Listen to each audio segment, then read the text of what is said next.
So, sino ng kandidato ng kabilang partido? Si Ariel Santillan. Pero huwag ka mag-alala. Tao ko yun. Trabaho niyang magpatalo tuwing eleksyon.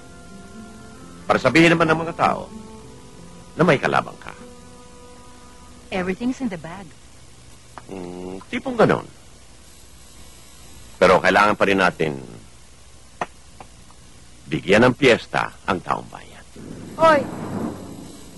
Sambakol na naman yung mukha mo. Dapat nga masaya ka eh. Makikita mo ng nanay mo at mga kapatid mo. Hoy! Oo nga. Alam mo, Junie, isa kang tunay na kaibigan. Hindi ko alam gagawin ko kung wala ka. Bakit? Kung wala ka, di wala rin ako, no? Kung di mo ko kinaray-karay sa Manila, eh di hanggang ngayon manik...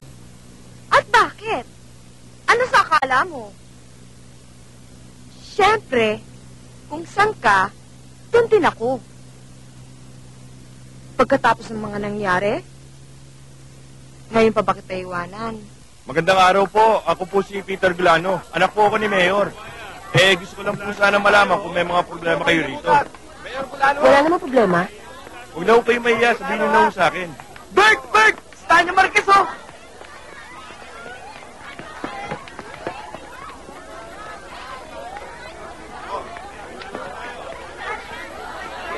Sino ba yung tanyang yun?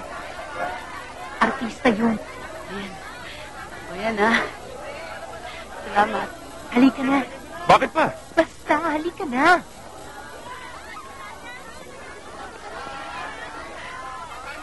Hello?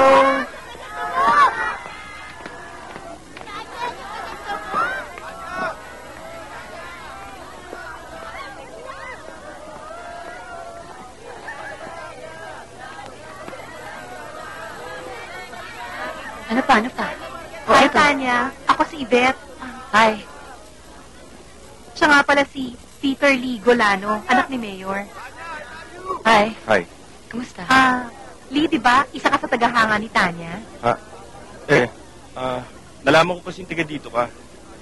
Kaya ipagmamalay ka namin bilang mga kababayan mo. Hindi ba mga kababayan? Salamat. Talagang napakagaling mo umarte sa mga pelikula mo. Talaga?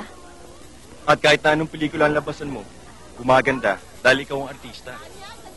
Anong pelikula kung napanood mo? Yung basta yung naguhubad ka doon. Mauna na kami. Marami pa kaming bibisitahin. Sige, Sige.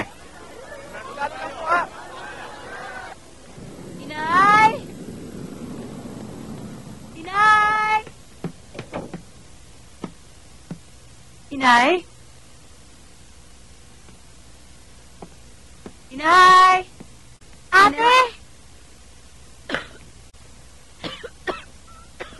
Nay! Ate! Lilet! Inaalagaan mo ba si nanay? Oo, ate. O, hawakan mo to. Inay! Inay! Mabuti naman. Naisipan mo umuwi na. Namimiss ko lang kayo.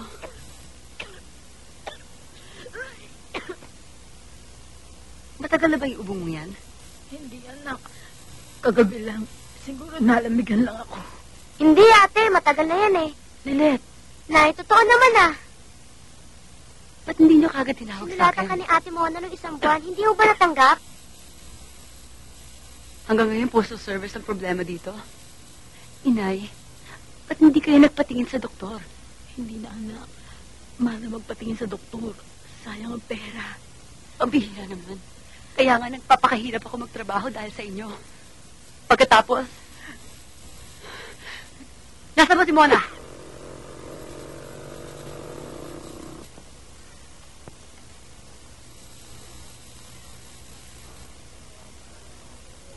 Sige, pabayaan niyo siyang magpahinga. Ano ka ba naman? Rosaryo ka ng rosaryo dyan. Hindi naman mamamatay ang nanay. Gaga, hindi ako nakhabit na. Palibas hindi ka nagdadasal.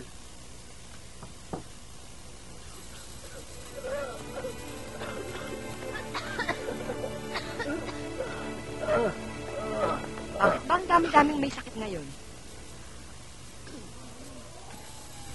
Oo nga. Kawawa naman sila.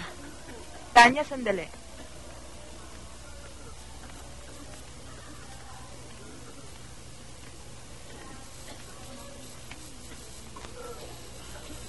Sorry, Tanya. Pero punong-puno na ng pasyente ang ospital. Sa katunayan, kulang na kami sa tao. Sa tingin ko, mas makabubuti sa nanay mo ang manatili na lang sa bahay at doon magpagaling. Pero baka kami magkahawaan. Hindi naman hawaan ang problema eh. Eh ano? Matagal na namin dinulog ito sa munisipyo. Pero walang nangyari. Ang pabrika sa barangay Maaraw. Pinapatay ng usok nito ang mga tao.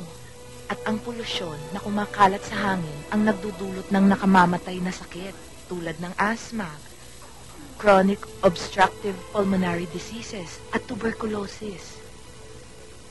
Anong sakit ang nanay ko? May COPD ang nanay mo. Emphysema. Bakit hindi maipasara yan ni Mayor? Malamang may kumikita sa munisipyo.